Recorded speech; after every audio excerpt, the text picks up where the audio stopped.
So I want to try something now, and I'm really not sure if it will work well, but I certainly hope so. And what it is I want to talk and discuss my thoughts and feelings about marriage, about the whole issue to do with marriage, the whole business of it, the preparation, the ceremony, and the reason for it. So basically, I'm thinking about what marriage is and what it means and why we have marriage and what the consequences of marriage are. So it's basically free thinking and talking to camera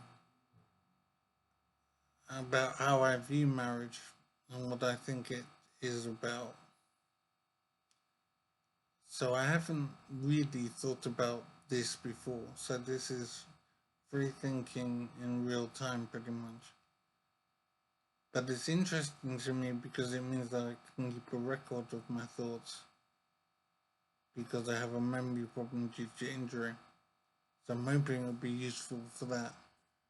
But I think it'll be interesting in general because it is quite an interesting subject, I would say.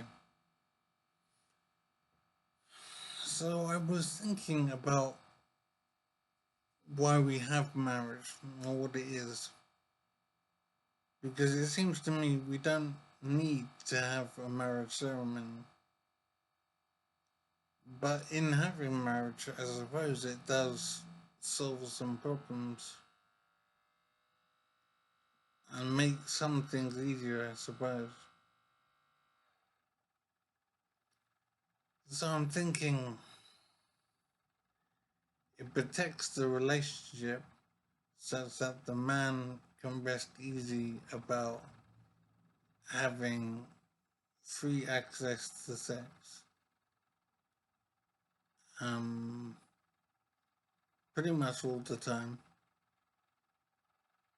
And it means he can rest easy about his sexual impulse and he can be happier as a result. Also, as regards children that he may produce, his rights over the child can be assured by basically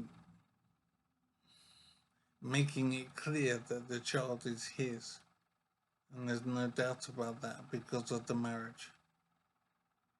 So he can be assured of having full parental rights with no question.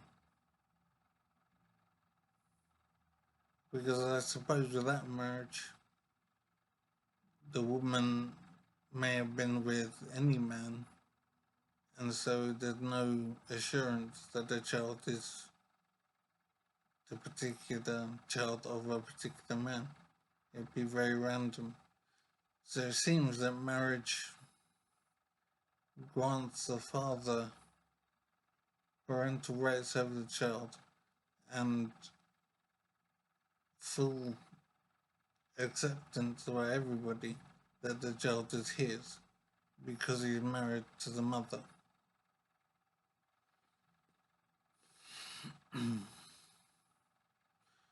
Of course, this is not necessarily the case.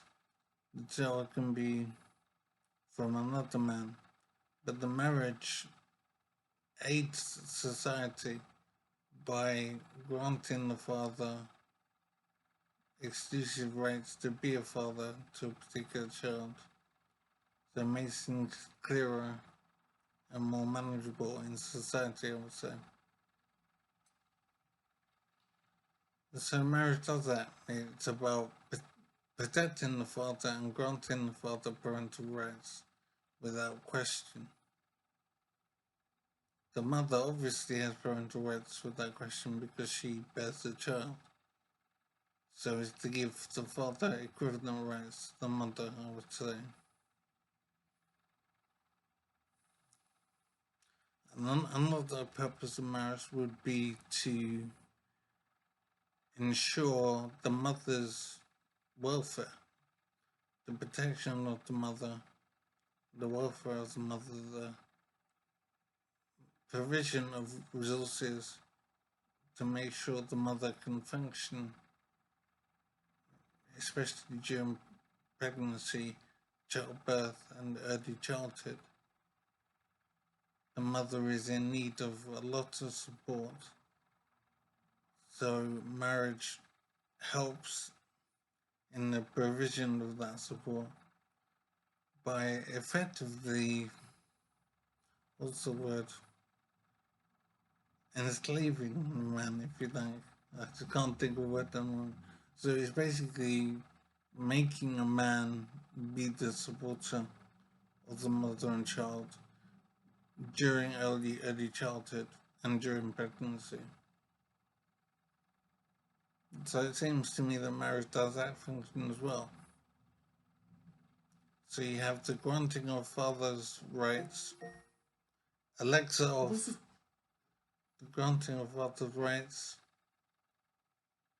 over the child, and you've got the protection of the mother and support for her during pregnancy and early childhood. I'm trying to think of what else marriage might provide. So it seems that much of it is about early support of a child in early childhood before the child can become properly functional. So the early years of existence for the child. So the father is granted parental rights without question. The mother receives support during pregnancy, childbirth, and early childhood in particular. There is a romantic bond as well. It is a declaration of romantic bond to society as well. But I think that's less significant than we've made it today. I think marriage was chiefly about children and pregnancy and support for the mother during pregnancy and an explicit acknowledgement that a particular man is a father. There's no doubt.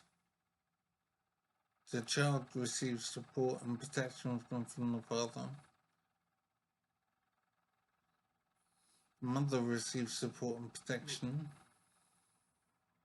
It basically seems that marriage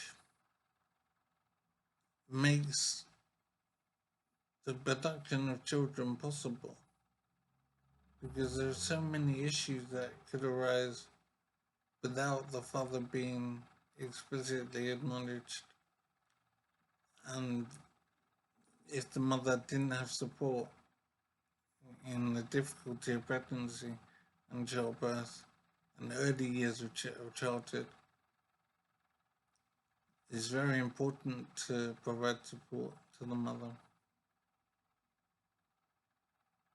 So it seems that's why marriage was created. It was about, I would say, principally managing the whole business of producing a human being and raising the human being to adulthood.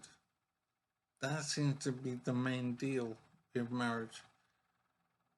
And the idea of romance coming into it and love and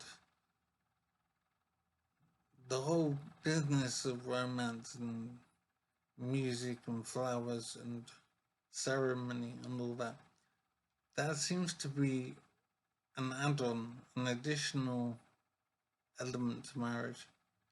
And I don't think that was the reason that marriage came into existence. It seems to be a strange add-on to the business of marriage. And it is misdescribed. And it turned marriage into a romantic ceremony rather than an essential parental ceremony. It seems to me it's about the protection of children and enabling family to be produced. I don't think love and romance comes into it possibly at all. It's strange how we have turned marriage into a romantic ceremony, being about love and passion and all of that business, when really it was a functional system to provide support to mothers, particularly in early childhood, and to enable family to function by essentially enslaving the man to the mother. In particular, it seems to be about mandating a man to be responsible and to provide support. Love and romance, I don't think, was ever an issue. Somehow it morphed into that.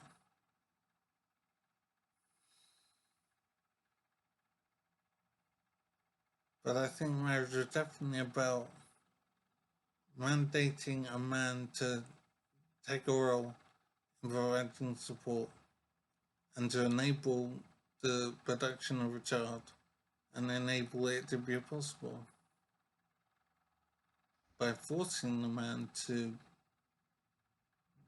do his duty or do a duty rather to provide support. So that's what I think marriage is about and what it was about.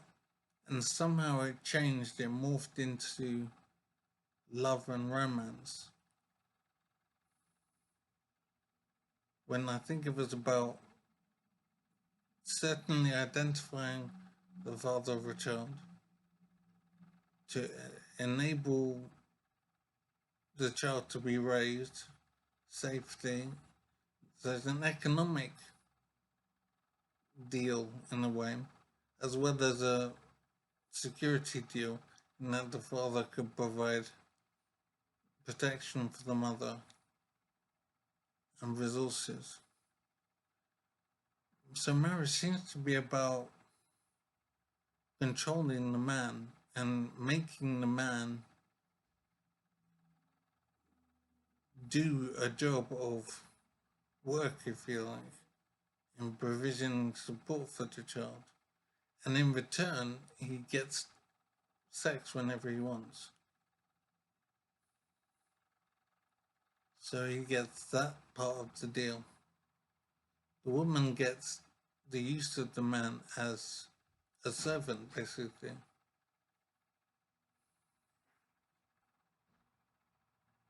I think that's what marriage is about.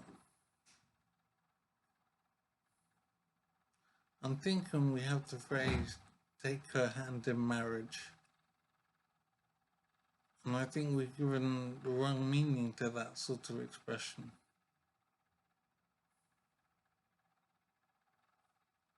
I think it's more correct to say he is giving his hand to the one woman. It's not him taking her hand, it's him giving his hand. I think that makes more sense.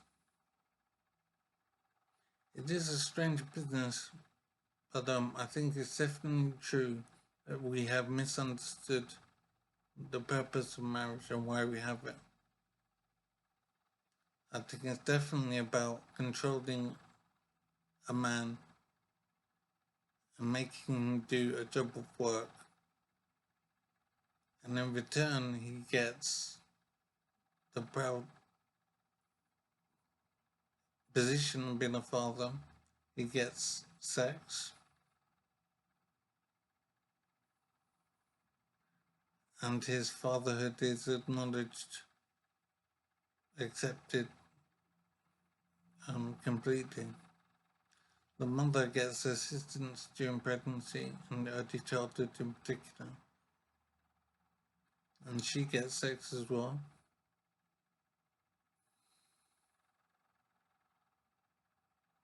So that's what I think marriage was about, and what marriage today is about. It's about capturing a man and making him do his duty, and he gets some benefits in return.